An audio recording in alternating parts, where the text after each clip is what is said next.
In the last 12 months, we've unfortunately had more than 3,000 animals admitted to us, and of that, close to 600 of those are koalas. Every year we see the same sort of trend. We're seeing about 50–60% of our admissions because of trauma. And in there's orphaned animals, there's those that have been hit by a car, there's those that have been attacked by a dog or their local cat. So there's many reasons that animals will come into us.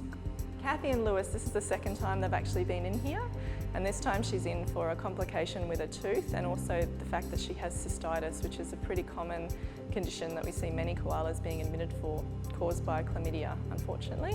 She's doing really well. Lewis is doing fantastically, just as we would expect a Joey to be with their mum. The tooth is completely resolved, so that's not going to be a problem, and we'll be able to release them both together once she's finished treatment. Because of the nature of Kathy's condition, she's actually kept out in one of our quarantine wards. So when the koalas come in with chlamydia, they are kept isolated from what we call clean koalas, so uninfected koalas. And this takes a lot of organisation, I suppose, and strict quarantine procedures. So she'll stay out in that ward until we've treated her successfully, up until the time that she'll be released. So Iris is a little redneck wallaby, and Iris unfortunately has been orphaned. Her mum was hit by a car and she was left without a mother. That means then she has to be cared for by wildlife carers. But before she can go there, we need to make sure that she's well and healthy, and unfortunately she did have a few complications. That means she's been in here for the last couple of weeks. So an average cost to treat a koala that comes in for just chlamydia, for instance, is at least $1,500 per animal.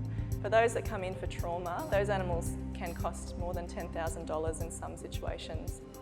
Every year we see the same sort of trend. We're seeing about 50–60% of our admissions because of trauma, and we're leading into this period that we call trauma season, and that is where our numbers effectively double each month, and we end up with hundreds of animals that come to us for different reasons.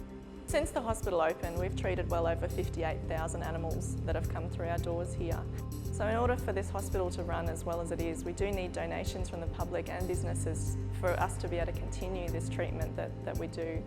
And for people to be able to find out a little bit more about trauma season and how they can donate to us, they can go to our website www.wildlifewarriors.org.au/trauma season.